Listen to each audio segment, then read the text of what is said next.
以下環節由發再生贊助播出。我的事務所主持陳心怡。即係除咗我哋話一啲美髮產品咁，大家要小心去用，咁要養髮之餘呢，尤其是女士啦，即係呢一個避孕藥嘅話題，Lily想同我哋補充一下喎，係咪啊？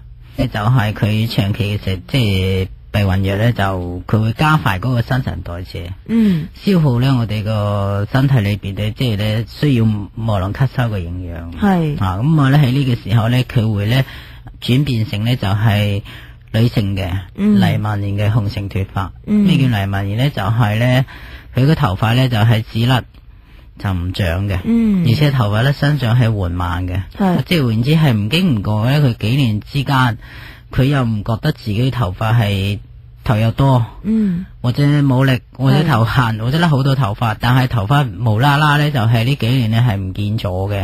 咁啊咧有啲朋友就同我講話，我已經未食過啦，係幾年前食過幾年啦，或者食咗一兩年啦嗰啲啊。佢呢啲咧都係需要咧就即係要調劑下嘅。如果唔係咧就藥物殘留喺裏邊嘅話，都會控制住呢個情況發生嘅。明白。咁當然啦，都鼓勵大家咧可以對自己頭髮健康了解多一啲啦。如果真係有問題嘅時候咧，都千祈唔好咧，好似 Lily 話啦，咁有陣時見到有啲朋友咧，真係嘅唔知點解咧可以忍得住我哋講緊頭頂個髮線，咁擺到兩隻手指喺度都冇頭髮，咁都未去即係正視呢個問題就唔好啦。咁但係如果真係要去正視嘅時候，咁其實頭先咪後咧兩位都俾咗一啲相片陳心怡睇啦，就咁啱係一個女士同埋一個男士嘅個案，我好想藉住個個案令到大家了解多一啲。先講嗰位女士啦，Lily 俾我睇咗3張相片，其實3個階段。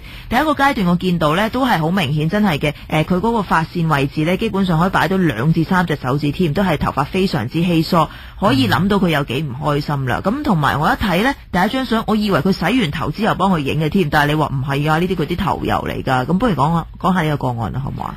佢呢個咧都係我哋話嘅，即係今日嘅呢個主題，即係雄性脫髮嘅。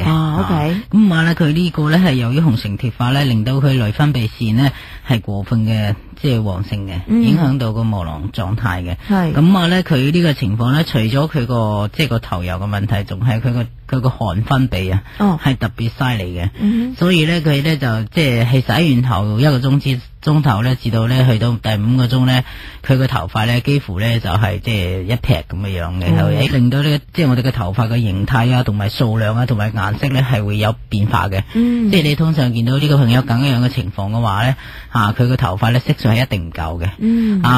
即係頭髮咧係一定咧係有過癮嘅，同埋咧仲係好嚴重嘅一個徵象咧，就係咧佢個汗咧同埋佢個油咧係撈埋一堆嘅。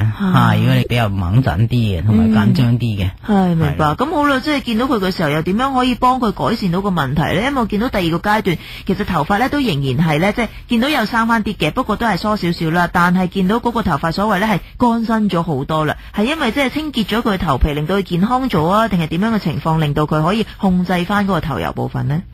我哋每日洗頭咧清潔咧頭皮係一定要嘅。咁咧如果係出現咁嘅情況嘅話咧，佢已經唔係話可以清潔，可以即係令到佢可以解決呢個煩惱嘅。咁咧如果係到呢個情況嘅話咧，佢個頭髮個數量咧肯定係會比正常人係好大缺陷見得到嘅。即係只要咧將佢咧即係所有嘅分泌咧調校成平衡，令到咧我哋毛球咧同埋咧我哋毛乳頭開始咧吸收營養嘅話咧，佢嘅轉變係好快嘅。呢個第一啦。咁咧就頭髮咧喺夏天咧生長咧係會比冬天快嘅。因為咧即係你氣溫咧係上升嘅，咁咧會促進我哋嘅新陳代謝嘅旺盛嘅。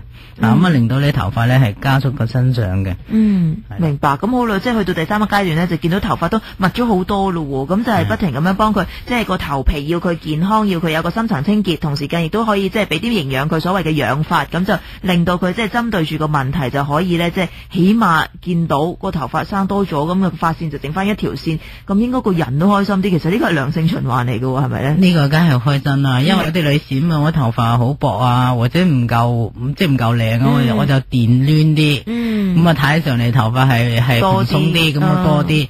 但係有一樣嘢就係，即係你頭髮電都冇得電嘅話，咁呢樣嘢即係點搞咧？咁有啲人會選擇話即係戴假髮，即係汗腺分泌同埋咧油脂分泌咧係更加嚴重，即係反而加速咗你自己嘅問題。呢個第一，如果你長期嘅咁嘅樣咧，會令到咧即係頭皮咧會產生嘅即係皮膚病嘅。咁講起皮膚病咧，即係另外一個個案咧，咁你咪後同我講就係比較奇難雜症嘅，咁就但係都有機會可以幫佢改善，就係一個20幾歲個男仔嚟嘅啫。係啊，咁啲頭髮我見到佢就唔係話即係特別呢一個叫做地中海啊或者髮線上移，反而就成個頭頂你見到啲頭髮都好稀疏下喎，係咪啊？即係周圍得翻一撮撮咁嘅咯，其他地方空晒咁嘅咯。佢咧就即係藥物啦，同埋創傷啦，慢性嘅嗰個皮膚病啦，同埋咧再加上真菌啦，全部啲嘢咧即係交叉感染一齊嘅。係，所以咧會令到佢咧即係20幾歲咧係出現咧即係我哋叫做話不